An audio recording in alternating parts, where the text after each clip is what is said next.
Can everybody hear me? No? My name is Ted Patrick. I'm going to be talking to you today about a project I've been working on. It's been 18 months. It was, I guess, November. I was contacted a couple years ago.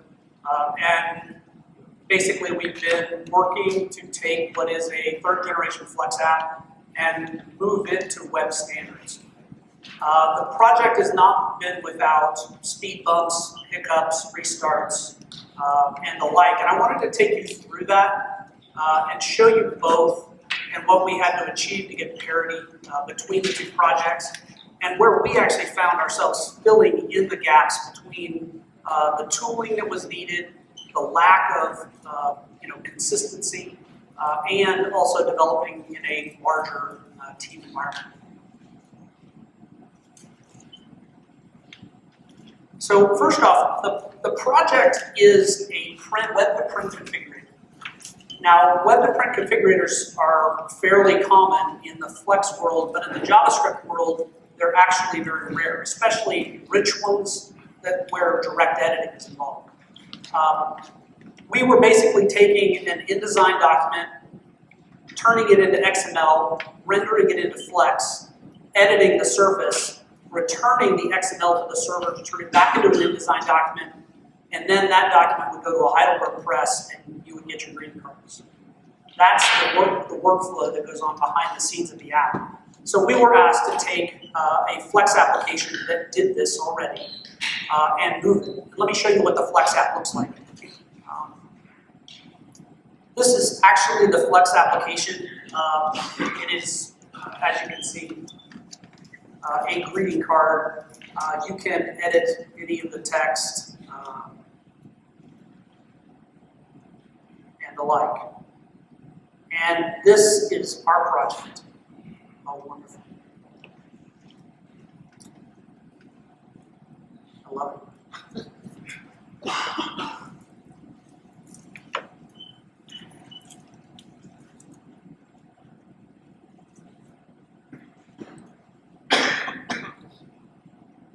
Here's to that offline API.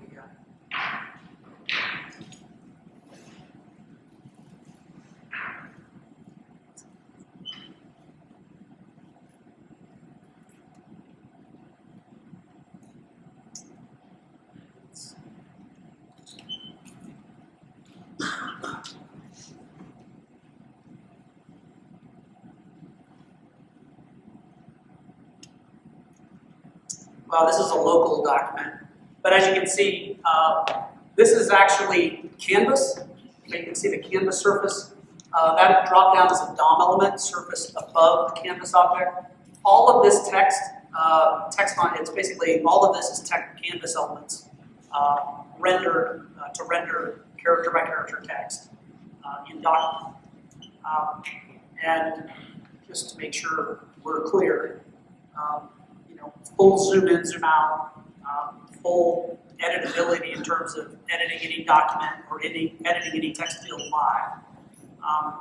So what we had to do to make this was basically go through the stack of reversing what Flash Player did as a technology and finding the best suitable medium to do it. Yeah, question? Why did you have to do this? What was the motivation for the project? The motivation was the project was that the company was seeing growth of iOS and Android web clients arriving at their website.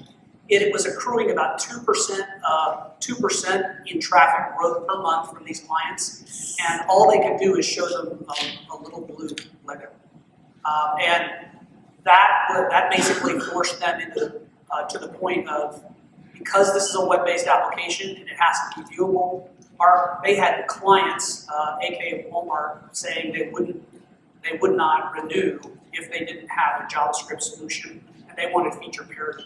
So we were under the gun for delivering in 12 months a feature parity shippable JavaScript app, and that was a little bit scary because our first meeting with the client was, "Can you do this in JavaScript?" And the answer was really, I told them, I'm like, I don't know.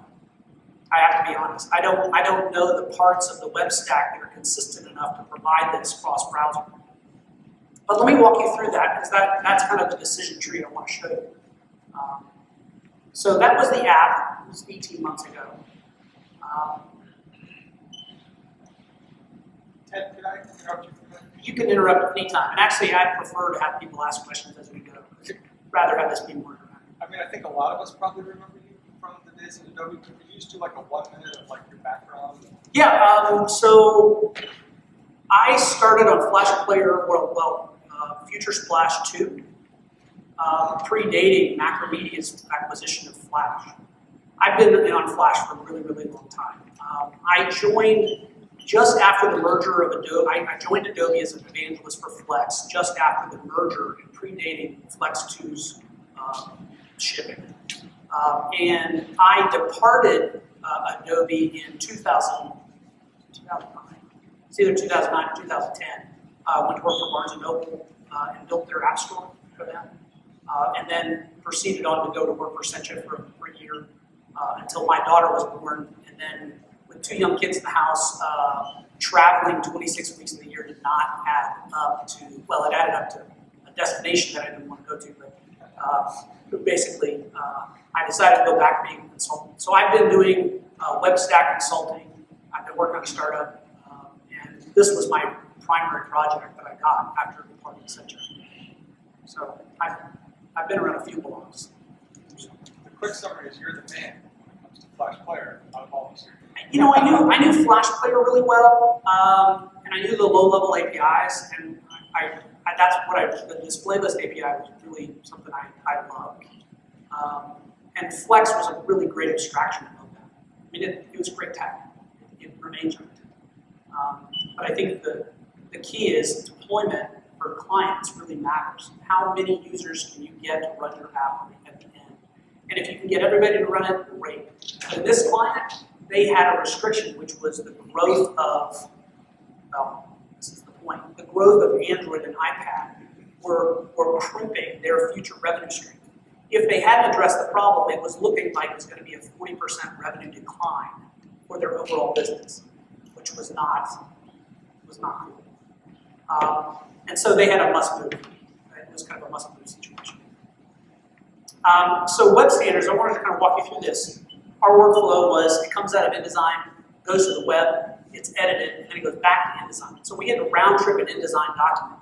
We're using InDesign Server, but the current format that they chose was XML to get to the Flex app. We actually had to port that to JSON. So we load almost a megabyte of JSON.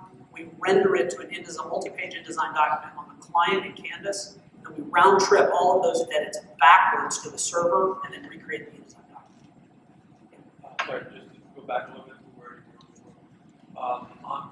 Why couldn't you keep the application Flex on the mobile devices? Why couldn't we? There was no player on iPad. And on Android, we had basically spotty support in terms of they actually being there.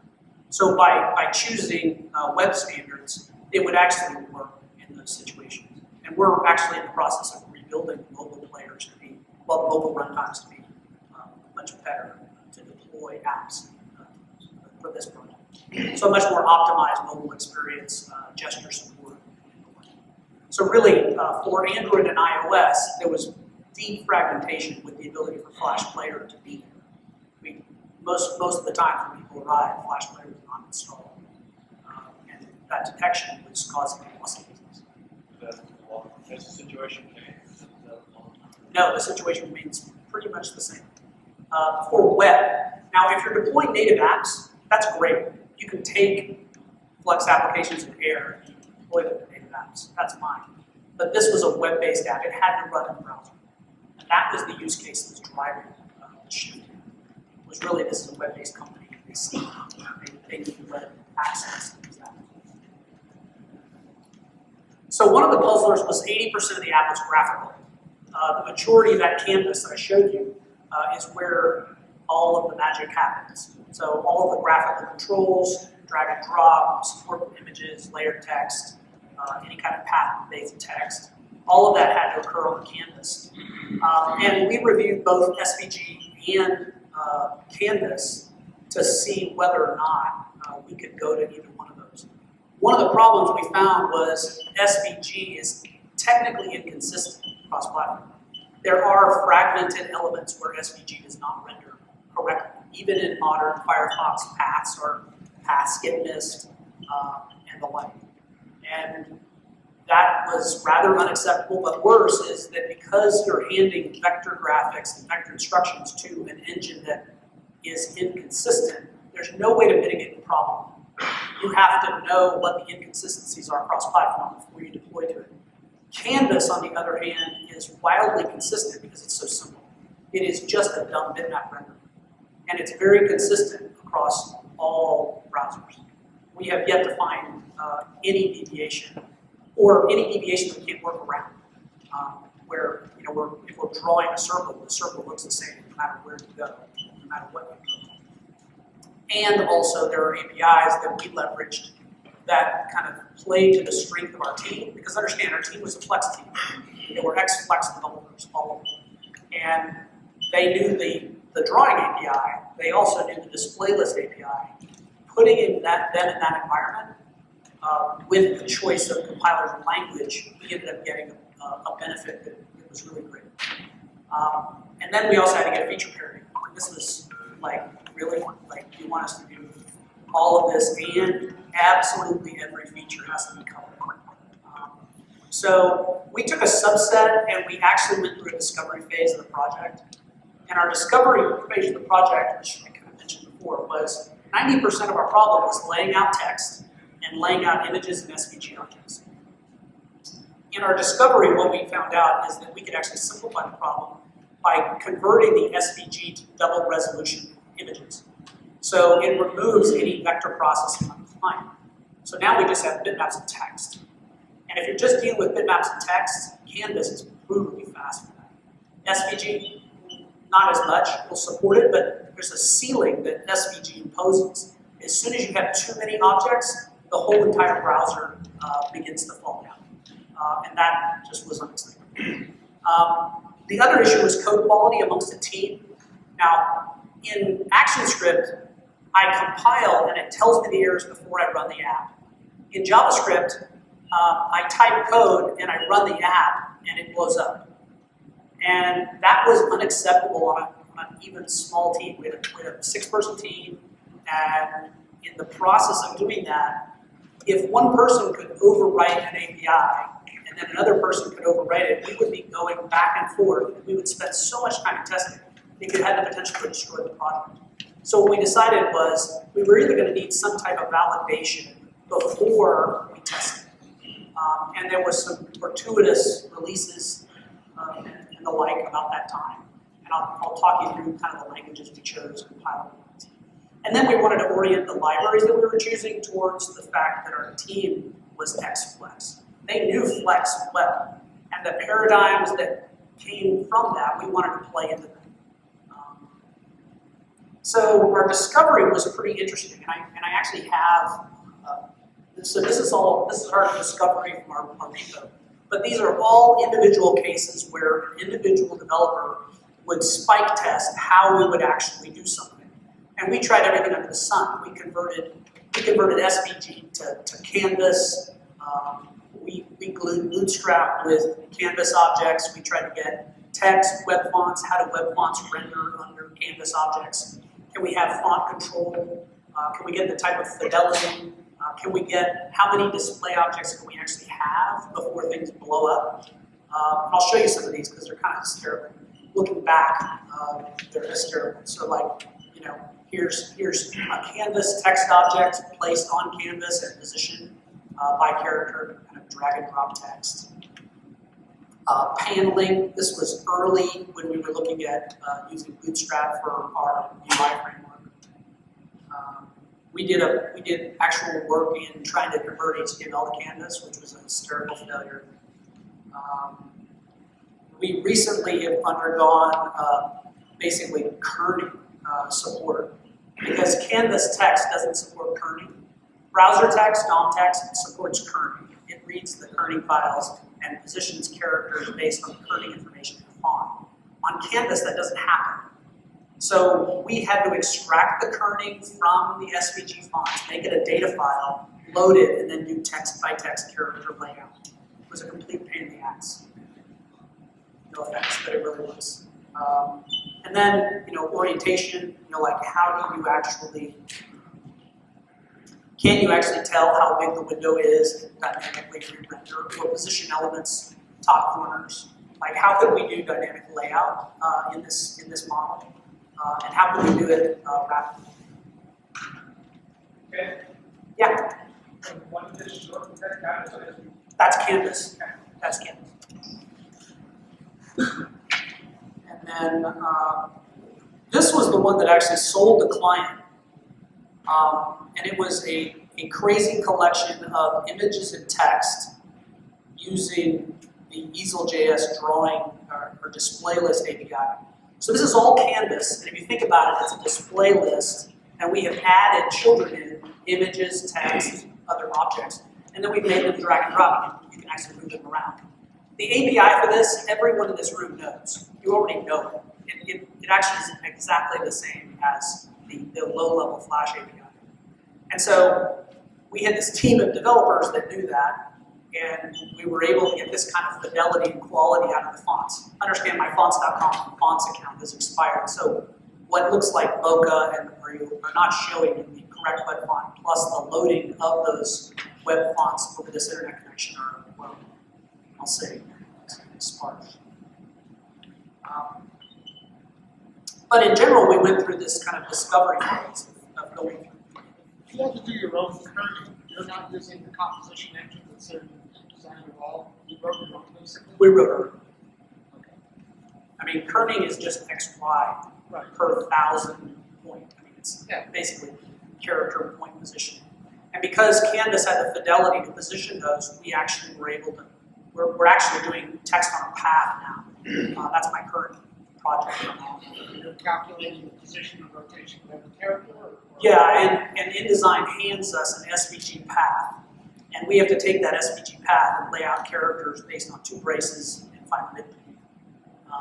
And it's actually very performant. It's like it ends up a sentence, it's like a 40 character sentence ends up being 500 display objects, all nested and positioned. But the performance is great because Canvas rendering at the end of the line is so fast that we can change the data model behind Canvas and then optimize our rendering. And I'll talk a little bit about how we do that. So this was our client stack. We chose TypeScript as a programming language. And I'll go through TypeScript. We chose Canvas with EaselJS. And then for any DOM-related elements around, we chose Backbone and underscore and jQuery for doing any DOM-related or Ajax data. That's our basic stack. Now, we could have done this probably 20 different ways, but we were trying to play to the strength of the team and try to get a result which was extremely light so that the graphical components of the app were overpowered. Meaning, we wanted to make sure those parts of the app were very performant, so we chose very light, very simple and easy to use DOM structures. So TypeScript. TypeScript debuted 2 months before I got informed about the project. And that was lucky, but we reviewed Dart, we reviewed TypeScript, we reviewed Hacks, we reviewed CoffeeScript. And at the end of the day, what sold us on TypeScript was the ability to validate the entire code base at compile time. It wasn't that it's a better syntax. It does provide better structure and typing information. It simplifies your errors. It can improve your tooling. But really, at the end of the day, I wanted, before someone checks something in, you had to be this high to ride this ride. Those signs in the front of the roller coaster. Everybody on our team had to check in code at that quality to get it into the repo. And that meant that you had to validate. You had to go through the TypeScript compiler, and everything had to validate. It did provide a class structure that everyone in this room knows. Class, package, etc. That syntax is very easy to use. But it also ended up providing typing and externs into foreign libraries. And I'll talk a little bit about that. So TypeScript is a typed superset of JavaScript. Basically, it's a JavaScript to JavaScript compiler. You take the future version of JavaScript, which is ES6, plus a little bit of syntactic sugar, and you compile to ES3, ES5, or ES6. The ES6 target is due out when the first revs come into Microsoft's browsers, but that's in there. But basically, you're using a future version of JavaScript to compile to plain old JavaScript that can run in any browser. Today we target ES3, but we're looking at some library changes that will force us to ES5 as an output. And that's just choosing which JavaScript syntax we're doing. And that's a compiler flag, so it's not busy. So TypeScript, why? So team environment, I talked about that. I want, if one person adds code or builds libraries or adds to a part of an application, when on their check-in, I want others to basically get errors against that code. So we're able to actually validate across libraries. If we didn't have the ability to do that, it would take probably about 5 check-ins and a handful of tests to destroy the code base. Because JavaScript can go sideways that quickly. It ends up being fairly fragile in how it works, because there are no errors, right? Well, there's type errors at runtime, but JavaScript really doesn't care. It just keeps going and tries to do the best with the code it's fed. And in our case, we wanted our team to have a productive workflow for getting code built and shipping. Structure, we have about 78 classes inside of our code base. They're organized into package structures that everyone in this room would understand and know. And the build process is fairly simple. We build one file, that build file links in all the other classes, and that creates an amalgam of code. It either creates an amalgam or it spits out individual JavaScript files per class. What is nice about TypeScript, the output of the JavaScript out of the TypeScript compiler is very clean JavaScript. What goes in is what comes out. And what comes out is readable, it's very easy to understand, and if we ever found ourselves not able to continue with the TypeScript compiler, we knew we could pick up using the JavaScript that it output. And we could work around problems. And understand, we built and shipped version 1 on the 0.83 version of the compiler. It wasn't even 1.0. We moved it to 1.0 after Microsoft released they released 1.01 yesterday. But we moved it to TypeScript 1.0 as soon as that was available. So quality, we just wanted to avoid defects from being checked into the code base. We didn't want a single developer to break the build and to push in code that broke other things. We wanted each check-in to be cohesive. So as long as you had a fresh version of the repo, you basically compiled it, it would check in and validate. So you'd end up having each person has the ability to validate all the code that's written. And subjectively, if you annotate types into the language, you get better, you actually get better code coverage because you can validate through arrays, you can validate across objects, you can validate into language, into APIs externally. And also testing. If you think about it, the reason JavaScript and web development is so hard is because so much crap gets into the testing cycle. If you can just remove the invalid builds from the testing cycle, JavaScript behaves very similarly to all other deployed mediums. It's not a huge burden to cross-platform test, cross-browser test, if you know the build is valid. It's when somebody checks in the invalid JavaScript and during the compilation process to something would have been caught easily. If that gets through, then it's problematic because it's wasted time. And errors. We'd end up getting very rich errors out of the compiler to the point of it would identify the exact line where we had a type that was being treated as a boolean when it should be a number, or any type of expression or other. It's just invalid. So this is how you install TypeScript. NPM is a utility in Node.js. Install Node.js, you just type in npm install global-g TypeScript, and it will install the TypeScript compiler. And then if you run TypeScript compiler, it's TSC, and then take any valid JavaScript file and rename it to .ts, and you can run it through the TypeScript compiler, and it will give you compile time errors for whatever's in that JavaScript. Understand, all JavaScript is valid TypeScript. but you can append data and types into TypeScript that start to restrict how it's used and how you code.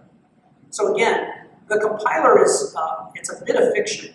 It's like it pulls in all the data, all the code, and in memory it creates all the associations. But then when it finally outputs it all, it outputs plain JavaScript. So there's a lot of structure in TypeScript that just sort of evaporates in compile. Yeah. Is it a licensed product? Or? It is a free product. It is a free compiler available on Node.js from Microsoft. There's no strings attached. Actually, it's also open source, and it is written in TypeScript, and it runs in any JavaScript engine, meaning TypeScript can run in the browser, and I'll show you a bit of code that does that, an editor that does that. And also, it runs on Node.js, which is just a standard JavaScript.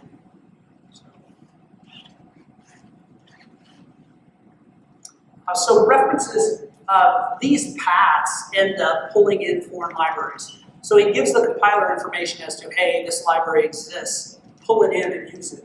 And there's really two different types. This is a TypeScript class, .ts, but you'll notice .dts. .dts is a type definition. That basically says, oh, you're using jQuery? Here's the jQuery API annotated in TypeScript so that your code can validate against the API of jQuery, not the jQuery codebase, because the jQuery codebase is not in TypeScript. So this allows for externs to be built to make the compiler validate against those libraries. And those are the libraries we use: require.js, jQuery, _backbone, Bootstrap, and EaselJS. And then if you can pick just about any framework, and if you go to definitely typed on GitHub, there are 1,000 libraries of all different almost every JavaScript framework that you can find has a TypeScript definition for it. If it doesn't, a few searches you'll find it. But it allows you to use Angular, it allows you to use Vue.js, it allows you to use Can.js. I mean, there's tons of frameworks in JavaScript. But the fact is that you can actually validate your code at compile time using a TypeScript definition and deploying towards that framework. Can you tell us which unit test suite are you using for testing? So if you're using Jasmine or JUnit or... So the question is, unit testing, we use Jasmine for unit testing. Can you tell us something more about TypeScript and Angular? Well, TypeScript just emits JavaScript, so your JavaScript tests are absolutely the same. But I think what's very interesting is you get compile time errors on libraries. So in advance, TypeScript knows if you're passing an object with an invalid type. I can show you some examples. I'm going to show you some examples of code, and you'll see exactly kind of how this kind of meshes together. So this is the TypeScript playground running locally. This is TypeScript over here, and it emits JavaScript over here. So if I just type var foo equals number equals 3, that's the output JavaScript on the left. Var foo 3. And understand, this is running in a browser. There's no compiler. The compiler's in the browser itself because it's just JavaScript. But if I attempt to go foo equals true, cute, right? Well, it's an error. Cannot convert a Boolean to a number. And I get this at compile time. I get this before the code is run in the browser. And understand, it's a tiny infant. It's a tiny defect. But as soon as you have 1,000 of them, you're really in an odd spot. Not that people are going to convert from green to a Boolean, but understand this is valid JavaScript. I can evaluate foo as 1. Now, it's best practices to use strong equality. That's the 3 equal signs and not 2, because the 2 will evaluate. It doesn't care what types the 2 objects you're comparing on. Strong equality says you have to be of the same type, and I'm going to compare the value. So it ends up being different. But that's just scratching the surface on it. So in this particular case, it's showing me a foo error on this code because I'm treating foo as a number when really it's been set as a Boolean. basic cases, string, Boolean, number, and then where you all know the colon star, or TypeScript uses .any, colon any. And any basically means you can put any object behind it. In this case, I put an object. But you can also type those objects, which gets really fascinating, because what I can say is A is an array of string, so that's a typed array of string. At runtime, it's just an array. But at compile time, it's an array of string. And it has to be an array of string. And if I treat that object if I tried to append or push, like if I do a dot push 3.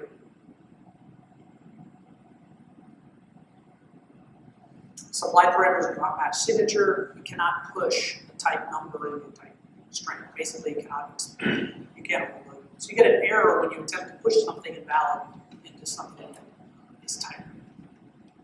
A pretty hard error, and also because of the support for generics, you actually flow through arrays. So if you put class instances inside of an array, it will flow through that class and out. And you can actually type objects, basically cast them as you get objects out. But again, notice on the left, the JavaScript, all the typing and everything just evaporates. It's all gone. It's just for the benefit of the developer. And so in this case, I've got some functions, and you can see the function argument here. What I have is the launch function is giving, I'm trying to send it a donut, but there's a property called sure, which is a Boolean. So I can actually make the sure optional by putting a question mark, and that's valid ES6 syntax, and it removes the error. The crash error, same thing, I just make the object optional. But you can find errors that are happening in this class when this class is calling another class or it's sending a data through an event object back. You can basically tell when you're going to get data that's invalid, because you can begin to be intelligent about how you're handling objects and how you're structuring things. This is why we got excited about TypeScript and are using it pretty extensively. You can do arrow functions, which is the fancy syntax. It's the fancy arrow syntax right here, equal arrow, the fat arrow functions.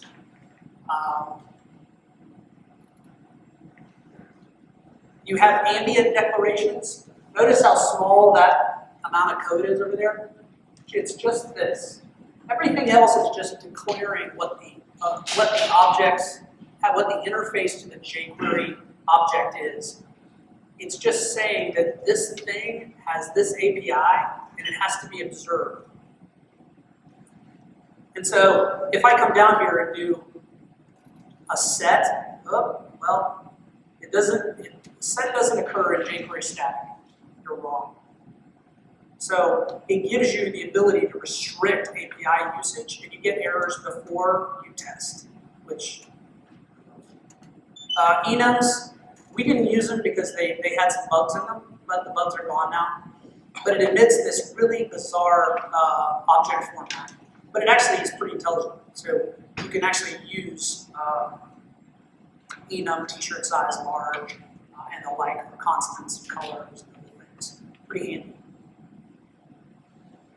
Interfaces allow you to take an anonymous object and just say, oh, well, that's a shark. And that data, that interface, basically just applies over this object. So the shark object can have a type and a name. So if I have an error there, well, this is invalid because it doesn't contain the name object. It has to contain both type and name. I can have another object, which is just foo equals 23. Sorry, that's and that's fine. You can add anonymous objects that it doesn't know about, but it has to have the core interface. And interfaces are also valid not just for objects, but for functions, classes. So you can do pretty interesting, this class extends or implements. And you also get into casting, so that's an HTML canvas element. And that has the canvas API, so it has all the APIs that you can call. And TypeScript source has the definition for all of JavaScript. So you can actually look at what the interface, everything in JavaScript is. And it knows what a canvas object is, how it can be treated. So like document get element by name. I want,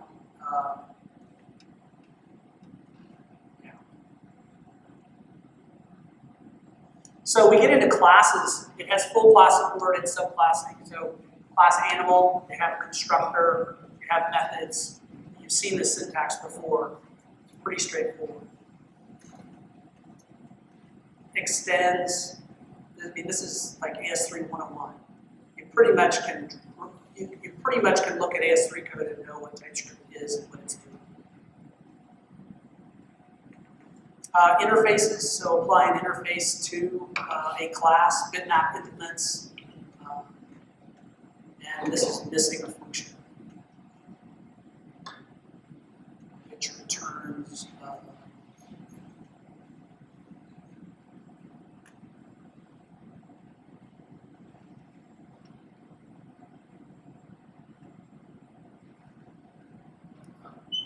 that's old code. It's a Boolean. That's a version 083 to version 1.0 difference in the TypeScript language. And quickly, we have module syntax, so you can actually do packages. If you export these packages, they actually add to the global namespace. In our app, we actually expose in development one object in the global object called bbox. At build time in production, we remove that. So we don't expose it. So in development, and I'll show you, in development, we're actually able to go deep into our application and do some pretty interesting things. Sorry, when our app types out, it goes to Hacker News.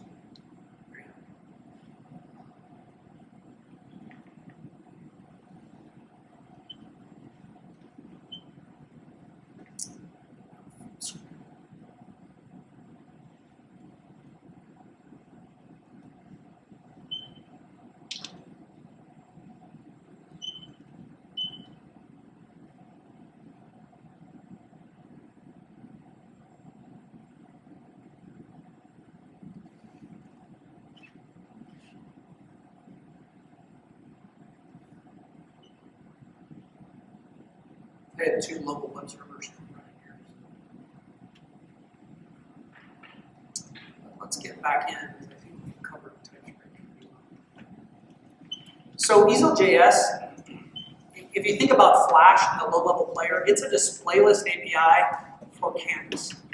It takes the exact same API that you know, add child, remove child, add child at, dot graphics, dot draw circle, dot begin fill.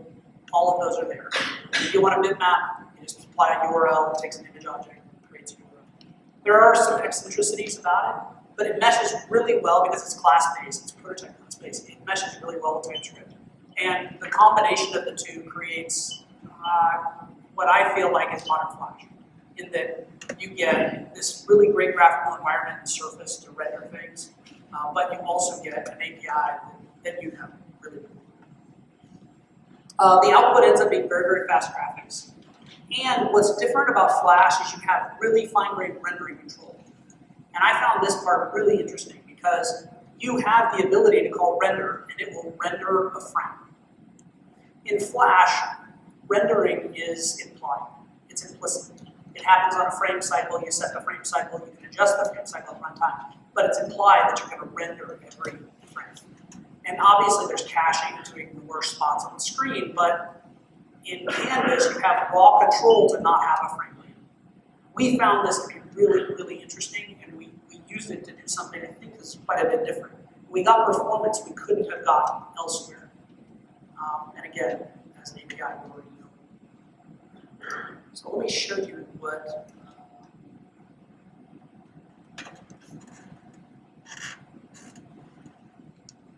pretty sure I'm going to run into issues with library loading and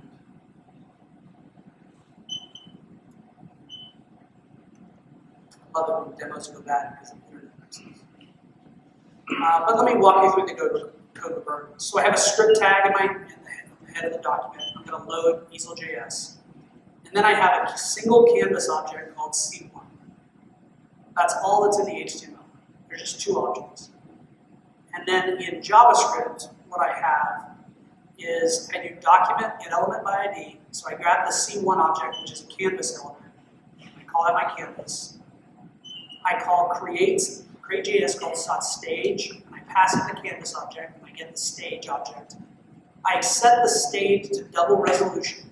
So it's 500 by 500, but I want to render 1,000 pixels virtually by 1,000 pixels into that 500 pixel space. Meaning I'm doubling the resolution of the canvas object. Or at least I'm tricking the API into believing that the canvas is twice as big as Why do you do that? Is it just crisp up? Does it make it sharper? It actually does make it very sharp. That's how you actually fix the blurry text issue. If you work with Easel, you just double the density of the API. In this case, you see C1 is just fixed 500 by 500, but I could have made that bigger. And that's in the CSS. And then I just create a shape, standard shape object from ActionScript. Circle graphics begin fill. I fill it with a color. I specify it's 200 pixels. Yes. Okay. Sorry, but it had to load a web font from Google, and then it had to load the EaselJS library from a CDN over this Wi-Fi. And so this is the output of this code. So I drew the circle. It is in red. The circle position, circle X, circle Y, is 500, so I move it 500. And because my canvas is 1,000 by 1,000, that puts it right in the center. And then I just do stage.addChild circle. It's standard Flash. And then I basically specify a text object. I give it the text that I want to have in the text. And then I specify Josephine Slab. Now, Josephine Slab is a web font. And if you'll notice, there was also this link to Google's font. So that's the font object at Google. And I'm just importing their font CSS for a web font.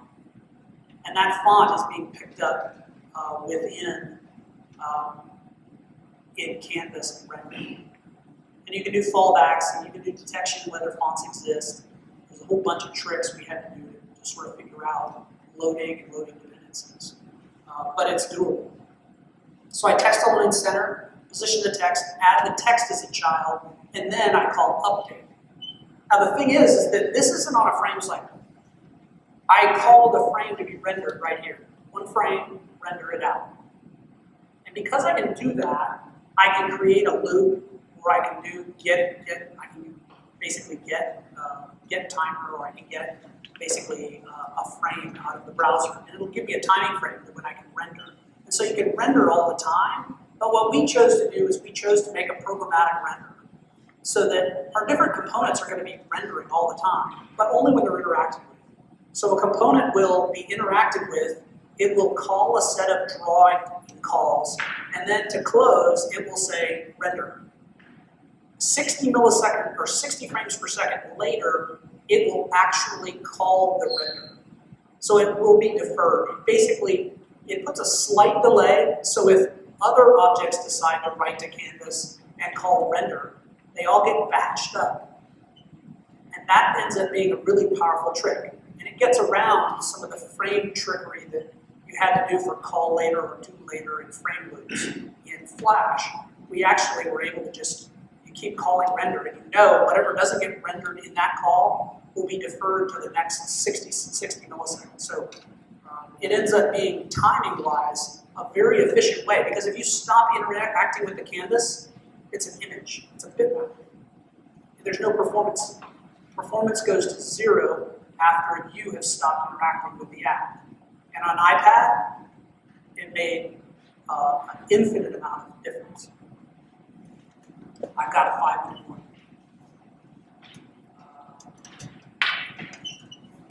So this is that problem, 60 frames per second or 0 frames per second.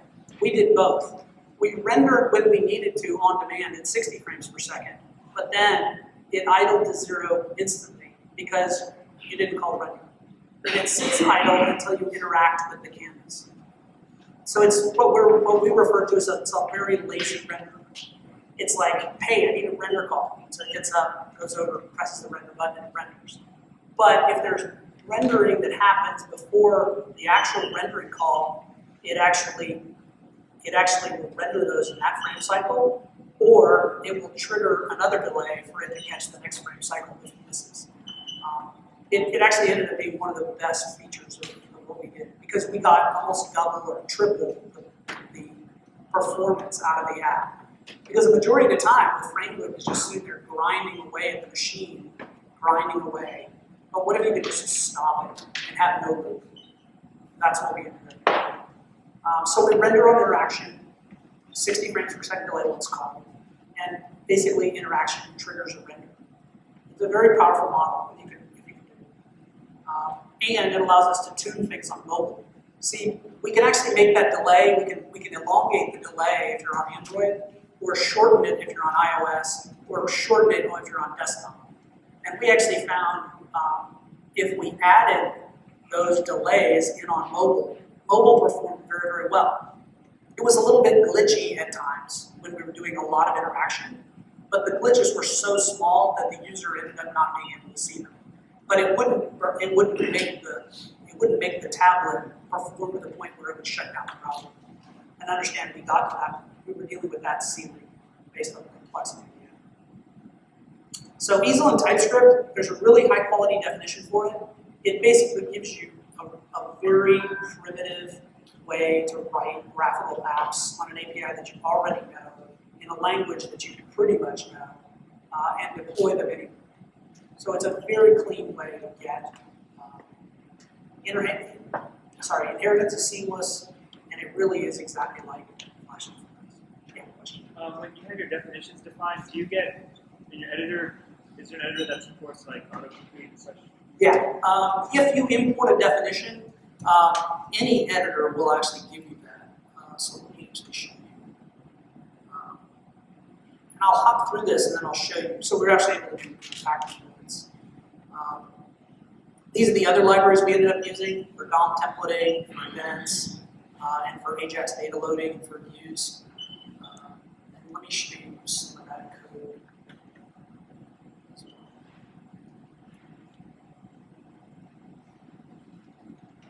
So this is our build process. The app actually gets deployed to AIX, to WebSphere. And so our build process is in AMP, because that's the only build process that seemingly works well on those platforms. That was a build, a full build.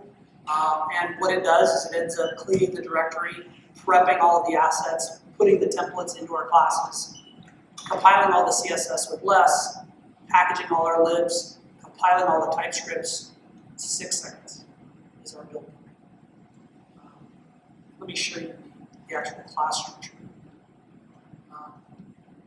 So this is our source tree in source, and this is our app. We basically divide it into packages. We've got actions, which is for history. We have controls, which end up being any type of graphical control. You can think of it as a background object or a graphic, text on a path, text. All of these objects end up being components. Because of our flavor for Flex, we actually implemented manager classes. And the managers were singletons, which control a lot of different aspects of our app. It made it very easy to kind of designate font manager, selection manager. I found myself hysterically naming things that have been in my past for a long period of time. But we have event manager. If you look at event manager just extends backbone event. So it's a class, but it's actually backbone events. And you can basically have all of these static basically events in the system. And because all the event strings are in one place, you get statics and you know when they've been misused. So if you use an event that isn't in the event pool, well, you get compiled errors. Very handy. So this is one of our classes, bbox controls module. This is path text. I'm extending base control. And if you look at base control extends create.js container, which sort of aligns with Sprite in Flashline. So it's basically a container that holds other objects. It's not exactly a movie clip. It's not exactly a Sprite. It's a container. But that's the nuts and bolts of it. 80 some odd classes, build time's about 6 seconds, and works on Android and iOS. And the client's very happy. Questions? Yeah. Sorry, what was the question?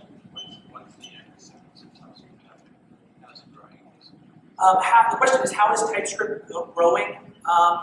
Well, Microsoft is clearly the biggest user of TypeScript in existence. A good portion of Visual Studio is now written in TypeScript. The individual who originally built Eclipse works for Microsoft. He's on the Visual Studio team. If you edit JavaScript inside a Visual Studio user, you are using TypeScript. The editor Monaco that is inside of Visual Studio is built with TypeScript. Also, a majority of Microsoft Office Online is TypeScript based, and that is growing leaps and bounds.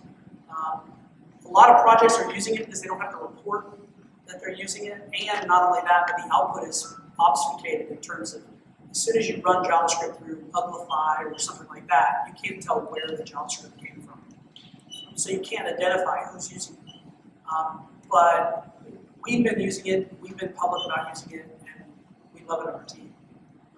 And we've got really good support from the TypeScript development team, both in addressing bugs that we found, plus it's open source, so you can actually look at TypeScript internals. Do you serve this app, do you have a Flex version too? Do you serve for like older browsers, or do you serve this new version? We refer, this joke might not go over very well, but we refer to the Flex version as the IE configurator. So it is served to Internet Explorer for Internet Explorer 9 now, 9 minus. So anytime IE shows up, we serve the Flex version. And for some older Firefoxes, we serve it as well. So if you're not on the evergreen version of Firefox, we serve it. But they did that. That was done specifically. There was a team doing the Flex version, and I was not on the Flex team. But we were trailing them by 4 months. And basically feature parity behind to get UI and interaction. Ideally, a user couldn't be able to tell the difference when they were in one.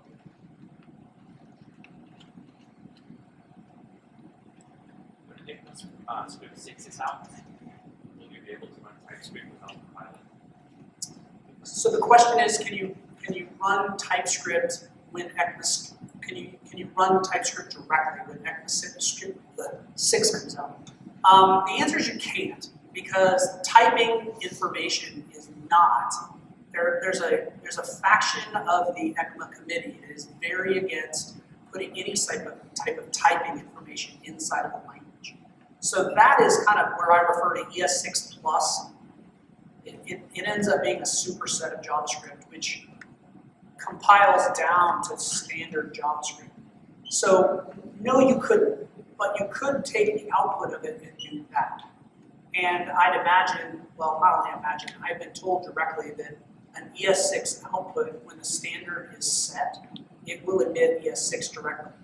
And not only that, but TypeScript as a language will follow ES6, meaning if there are features that get implemented in ES6 as a standard, it will implement them in the language and allow that support.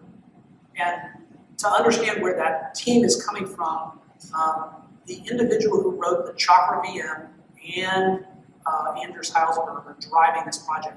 So you've got somebody who's done 4 languages in their lifetime and someone who's done 3 VMs, both working together on TypeScript. And I've been told directly that TypeScript was an internal program to vet and test all of the derivations of the runtime of JavaScript VMs. So they would code a test in one language, and then they would be able to emit to 3 targets, and then test in the JavaScript engine. So that, but it ends up becoming a very productive way to do it. Now that you've got this successful